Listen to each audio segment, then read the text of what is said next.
Hi hello ನಮಸ್ಕಾರ ಎಲ್ಲರಿಗೂ nature spirit 9 Kannada tarot card ರೀಡಿಂಗಿಗೆ ವೆಲ್ಕಮ್. ಇವತ್ತು ನಾನು ತಗೋತಾ ಇರುವಂತಹ ರೀಡಿಂಗ್ ಯಾವುದು ಅಂದ್ರೆ ಯುವರ್ ಪರ್ಸನ್ ಲವ್ ಮೆಸೇಜಸ್. ನಿಮ್ಮ ಪ್ರೀತಿಯ ವ್ಯಕ್ತಿಯ ಕಡೆಯಿಂದ ನಿಮಗೆ ಸಿಗ್ತಾ ಇರುವಂತಹ ಪ್ರೀತಿಯ ಸಂದೇಶಗಳೇನು? ಈಗ ಸದ್ಯದ ಮಟ್ಟಿಗೆ ಅವರು ನಿಮಗೆ ಪ್ರೀತಿಯಿಂದ ಯಾವ ಕೆಲವು ಮಾತುಗಳನ್ನ ಆಡೋದಕ್ಕೆ ಇಷ್ಟಪಡ್ತಾ ಇದ್ದಾರೆ, ಪ್ರೀತಿಯನ್ನ ಯಾವ ರೀತಿ ಯಾವ ಪದಗಳಿಂದ ಅವರು ನಿಮಗೆ ಎಕ್ಸ್ಪ್ರೆಸ್ ಮಾಡೋದಕ್ಕೆ ಬಯಸ್ತಾ ಇದ್ದಾರೆ ಅನ್ನೋದ್ರ ಬಗ್ಗೆ ನಾನು ರೀಡಿಂಗ್ ಅನ್ನ ತಗೋತಾ ಇದ್ದೀನಿ. ಓಕೆ, ಸೊ ಇದೆಲ್ಲವೂ ಕೂಡ ಇನ್ ಜನರಲ್ ಆಗಿರುವಂತಹ ರೀಡಿಂಗ್ ಆಗಿರೋದ್ರಿಂದ ನಿಮ್ಗೆ ರೆಸೊನೇಟ್ ಆದ್ರೆ ಮಾತ್ರ ತಗೊಳ್ಳಿ.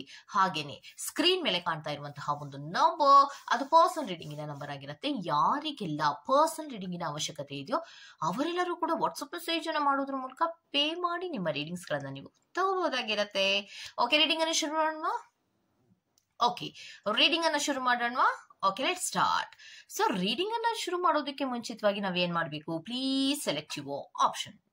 ನಿಮ್ಗೆ 2 ಆಪ್ಷನ್ ಅನ್ನ ಕೊಟ್ಟಿದ್ದೇನೆ. ಒಂದು ಕ್ಯಾಂಡಲ್ ಅನ್ನ, ಇನ್ನೊಂದು ಮಡ್ ಲ್ಯಾಂಪ್ ಅಂದ್ರೆ ಮಣ್ಣಿನ ದೀಪವನ್ನ ನಿಮಗೆ ಆಯ್ಕೆಯಾಗಿ ಕೊಟ್ಟಿದ್ದೇನೆ.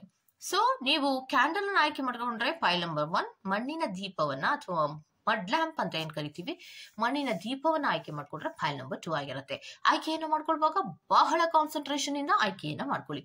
ಈ 2 ಜ್ಯೋತಿಗಳಲ್ಲಿ ಯಾವ ಜ್ಯೋತಿ ನಿಮ್ಗೆ ತುಂಬಾ ಅಟ್ರಾಕ್ಟ್ ಆಗುತ್ತೋ, ಜ್ಯೋತಿ ಅಂದ್ರೆ ಯಾವುದರಿಂದ ಬರುವಂತಹ, ಕ್ಯಾಂಡಲ್ ಇಂದ ಬರುವಂತಹ ಬೆಳಕು ನಿಮ್ಗೆ ಅಟ್ರಾಕ್ಟ್ ಆಗುತ್ತೋ, ಅಥವಾ ಮಣ್ಣಿನ ದೀಪದಿಂದ ಬರುವಂತಹ ಬೆಳಕು ನಿಮ್ಗೆ ಅಟ್ರಾಕ್ಟ್ ಆಗುತ್ತೋ, ಅದನ್ನ ಕರೆಕ್ಟ್ ಆಗಿ ನೋಡಿ ಆಯ್ಕೆಯನ್ನ ಮಾಡ್ಕೊಳ್ಳಿ. ಸೊ ಆಯ್ಕೆಯನ್ನ ಮಾಡ್ಕೊಂಡ ತದನಂತರದಲ್ಲಿ ನಿಮ್ಮ ಪ್ರೀತಿಯ ವ್ಯಕ್ತಿಯ ಕೆಲವು ಪ್ರೀತಿಯ ಸಂದೇಶಗಳೇನು, ಅವರು ಪ್ರೀತಿಯಿಂದ ಏನನ್ನ ಹೇಳೋದಕ್ಕೆ ಬಯಸ್ತಾ ಇದ್ದಾರೆ ಅನ್ನೋದ್ರ ಬಗ್ಗೆ ಖಂಡಿತವಾಗಿಯೂ ನೀವು ನೋಡಬಹುದಾಗಿರುತ್ತೆ. ಹಾಗೇನೆ ಡಿಸ್ಕ್ರಿಪ್ಷನ್ ಬಾಕ್ಸ್ ನಲ್ಲಿ ಪ್ರತಿ ಫೈಲ್ನ ಟೈಮಿಂಗ್ಸ್ ಅನ್ನ ಕ್ಲಿಯರ್ ಆಗಿ ಮೆನ್ಷನ್ ಮಾಡಿರ್ತೀನಿ. ನೀವು ಯಾವ ಫೈಲ್ ಅನ್ನ ಸೆಲೆಕ್ಟ್ ಮಾಡ್ಕೊಂಡಿರ್ತೀರೋ ಆ ಫೈಲ್ನ ಟೈಮಿಂಗ್ಸ್ ಅನ್ನ ನೋಡಿ ಸ್ಕಿಪ್ ಆಗಿ ನಿಮ್ಮ ರೀಡಿಂಗ್ಸ್ ಗಳನ್ನ ನೀವು ಖಂಡಿತ ತಗೋಬಹುದಾಗಿರುತ್ತೆ. ಓಕೆ, ರೀಡಿಂಗ್ ಅನ್ನ ಶುರು ಮಾಡೋಣ. ಯಾರೆಲ್ಲ ಕ್ಯಾಂಡಲ್ ಅನ್ನ ಆಯ್ಕೆ ಮಾಡ್ಕೊಂಡಿದ್ದೀರೋ, ಸೊ ನಿಮ್ಮ ಪ್ರೀತಿಯ ವ್ಯಕ್ತಿ ಏನಂತ ನಿಮ್ಗೆ ಪ್ರೀತಿಯ ಸಂದೇಶವನ್ನ ಕೊಡೋದಕ್ಕೆ ಬಯಸ್ತಾ ಇದ್ದಾರೆ ಅಂತ ನೋಡೋಣ.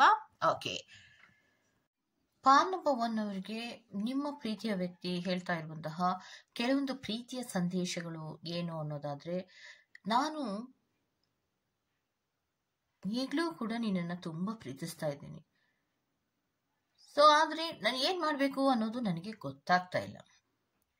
ನಿನ್ನನ್ನು ನೋಡ್ಬೇಕನ್ಸುತ್ತೆ, ನಿನ್ನ ಹತ್ರ ಮಾತಾಡ್ಬೇಕನ್ಸುತ್ತೆ, ಕೆಲವೊಂದು ವಿಚಾರಗಳನ್ನ ಹೇಳ್ಕೋಬೇಕನ್ಸುತ್ತೆ. ಆದ್ರೂ ಕೂಡ ಈಗ ಅದ್ಯಾವುದೂ ಕೂಡ ಆಗಲ್ಲ. ನಿನ್ನಿಂದ ದೂರ ಹೋಗೋದು ನನ್ನ ಉದ್ದೇಶ ಆಗಿರ್ಲಿಲ್ಲ. ಆದ್ರೆ ನಾನು ಪ್ರೀತಿಸುವಂತಹ ವ್ಯಕ್ತಿಯ ಆಯ್ಕೆಗಿಂತ ನನ್ನನ್ನ ಪ್ರೀತಿಸುವಂತಹ ವ್ಯಕ್ತಿಯ ಆಯ್ಕೆ ನನಗೆ ತುಂಬಾ ಮುಖ್ಯ ಆಗಿತ್ತು ಅಂತ ಅನ್ನಿಸ್ತಾ ಇತ್ತು. ಯಾಕೆ ಅಂದ್ರೆ ನಾನು ನಿನ್ನ ಅತಿಯಾಗಿ ಹೆಚ್ಚು ಪ್ರೀತಿಸ್ತಾ ಇದ್ದೆ, ಎಲ್ಲ ವಿಚಾರಗಳನ್ನ ನಿನ್ನ ಹತ್ರ ಹೇಳ್ಕೊತಾ ಇದ್ದೆ, ಎಲ್ಲವೂ ಕೂಡ ಪ್ರೀತಿಯ ವಿಚಾರದಲ್ಲಿ ಸರಿ ಹೋಗಿದೆ ಅನ್ಸಿದ್ರು ಕೂಡ ನನ್ನ ಮನಸ್ಸಿನಲ್ಲಿ ಯಾಕೋ ನಾನು ಪ್ರೀತಿಸಿದಂತಹ ವ್ಯಕ್ತಿಯ ಜೊತೆ ಇರೋದಕ್ಕಿಂತ ನನ್ನನ್ನ ಪ್ರೀತಿಸುವಂತಹ ವ್ಯಕ್ತಿಯ ಜೊತೆ ಇರೋದಕ್ಕೆ ಹೆಚ್ಚು ಪ್ರಮುಖ ಅಂತ ಅನ್ನಿಸ್ತಾ ಇತ್ತು. ಸೊ ಅದಕ್ಕೆ ನಾನು ಬೇರೊಂದು ರಿಲೇಶನ್ಶಿಪ್ಪಿನಲ್ಲಿ ಎಂಟ್ರಿ ಕೊಟ್ಟಿದ್ದೆ ಅಥವಾ ಕೊಟ್ಟಿದ್ದೀನಿ. ನಂಗೆ ಗೊತ್ತು ನೀನ್ ಈಗಲೂ ಕೂಡ ನನ್ನನ್ನ ಪ್ರೀತಿಸ್ತೀಯ ಅನ್ನೋದು ನನಗೆ ಗೊತ್ತು.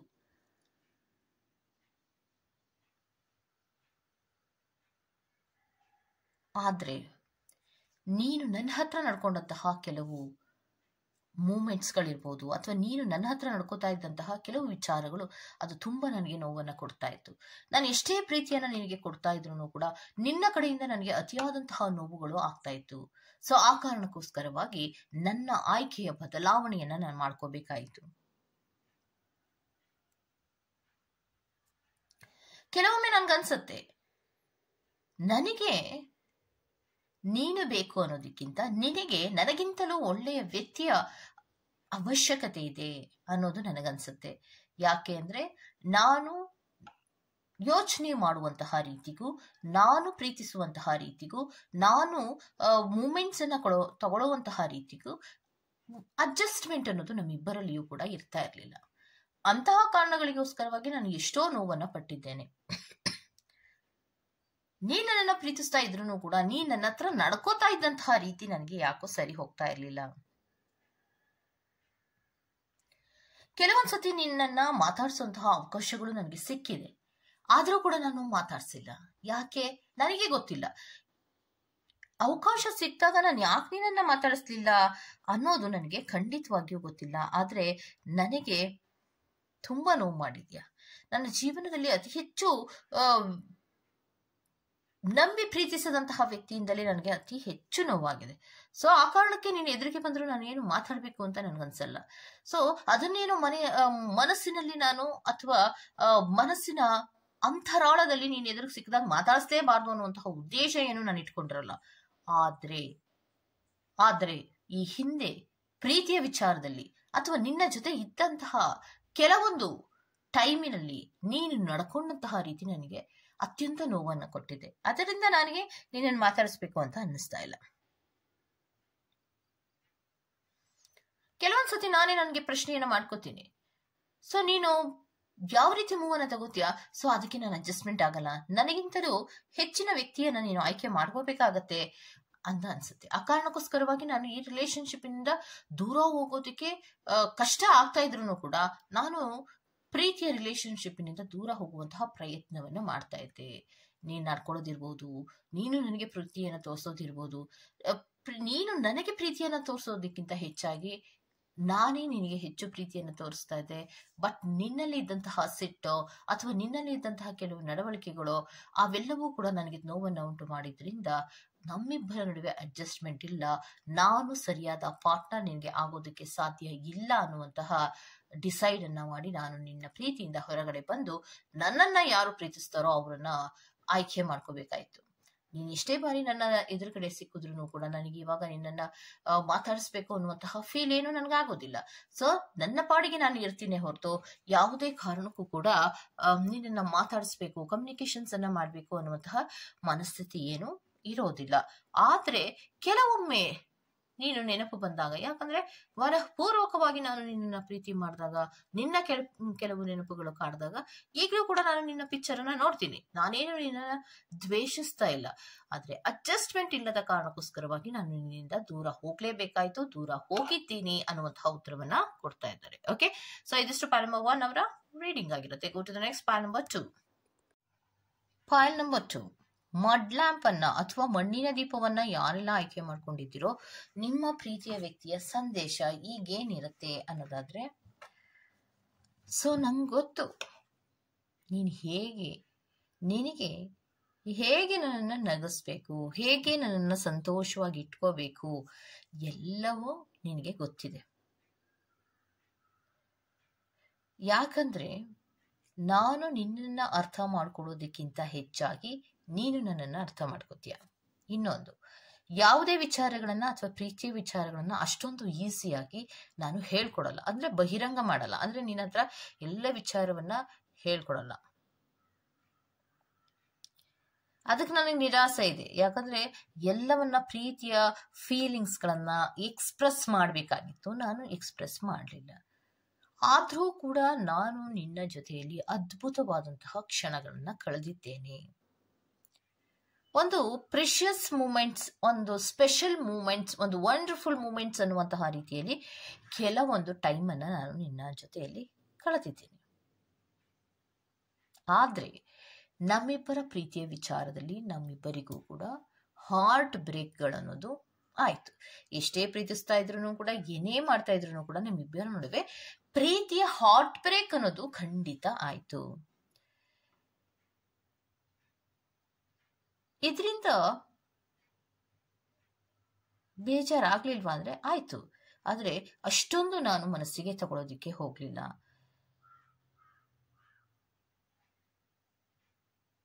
ಯಾಕೆ ಅಂದ್ರೆ ಪ್ರೀತಿಯ ವಿಚಾರದಲ್ಲಿ ಹಾರ್ಟ್ ಬ್ರೇಕ್ ಆಯ್ತು ಅನ್ನುವಂತಹ ಕಾರಣಗಳಿಗೋಸ್ಕರವಾಗಿ ನಾನು ನೋವನ್ನ ಪಡ್ತಾ ಇದ್ರೆ, ಸಂಕಟವನ್ನ ಪಡ್ತಾ ಇದ್ರೆ ನನ್ನ ಜೀವನದ ಮುಂದಿನ ಕೆಲವು ಕ್ಷಣಗಳನ್ನ ಅಥವಾ ಮುಂದಿನ ಕೆಲವು ದಿನಗಳನ್ನ ನಾನು ಕಳೆಯೋದಿಕ್ಕೆ ಸಾಧ್ಯ ಆಗ್ತಿರ್ಲಿಲ್ಲ.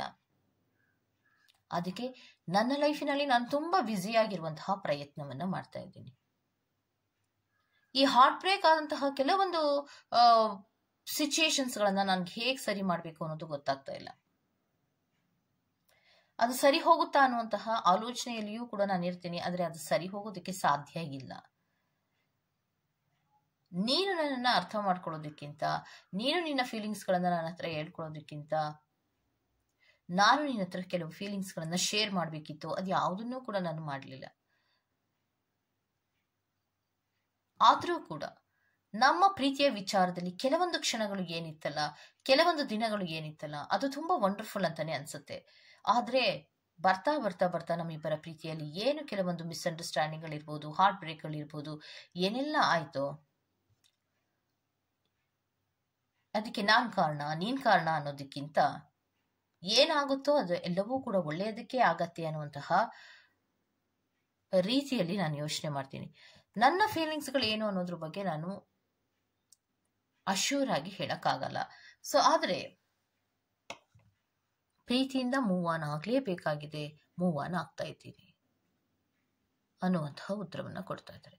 ಅಂದ್ರೆ ನಿಮ್ಮಿಬ್ಬರಲ್ಲಿಯೂ ಕೂಡ ಪ್ರೀತಿ ಅನ್ನೋದಿತ್ತು. ನಿಮ್ಮಿಬ್ಬರಲ್ಲಿ ನೀವು ಪ್ರೀತಿಯನ್ನು ಎಕ್ಸ್ಪ್ರೆಸ್ ಮಾಡ್ತಾ ಇದ್ರಿ, ಆದ್ರೆ ಅವರು ಪ್ರೀತಿಯನ್ನು ಎಕ್ಸ್ಪ್ರೆಸ್ ಮಾಡ್ತಾ ಇರ್ಲಿಲ್ಲ.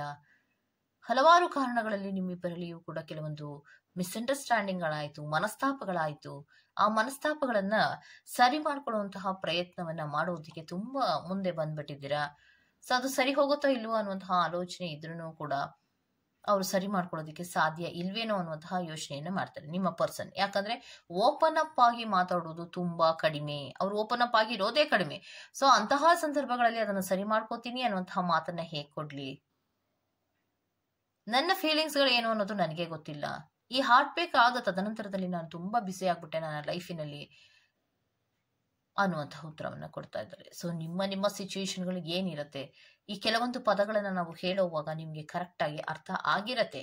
ಯಾಕಂದ್ರೆ ನೀವು ಅದೇ ಸಿಚುವೇಶನ್ಸ್ ಅಲ್ಲಿ ಇದ್ದಾಗ ಏನು ಹೇಳ್ತಾ ಇದ್ದೀವಿ ಅನ್ನೋದು ಅರ್ಥ ಆಗದೆ ಇರುವಂತಹದ್ದೇನು ಇಲ್ಲ, ಅರ್ಥ ಆಗತ್ತೆ. ಸೊ ಇದಿಷ್ಟು ಫೈಲ್ ನಂಬರ್ 2 ಅವರಿಗೆ ಹೇಳ್ತಾ ಇರುವಂತಹ ಕೆಲವೊಂದು ಸಂದೇಶಗಳಾಗಿರುತ್ತೆ. ಈ ತರಹದ ಸಂದೇಶದ ಕೆಲವು ಮಾಹಿತಿಗಳು ನಿಮ್ಗೆ ಇಷ್ಟ ಆಗ್ತಾ ಇದ್ರೆ ದಯವಿಟ್ಟು ಸಬ್ಸ್ಕ್ರೈಬ್ ಮಾಡಿ, ಪಕ್ಕದಲ್ಲಿ ಇರುವಂತಹ ಬೆಲ್ ಐಕಾನ್ ಅನ್ನ ಪ್ರೆಸ್ ಮಾಡಿ. ನಾನು ನಿಮ್ಮನ್ನ ಮತ್ತೊಂದು ರೀಡಿಂಗ್ ಗಳಲ್ಲಿ ಸಿಗ್ತೀನಿ ಅಂತ ಹೇಳ್ತಾ ಅಲ್ಲಿವರೆಗೂ ಚೆಕ್ಕಿ, ಬೈ ಬಾಯ್.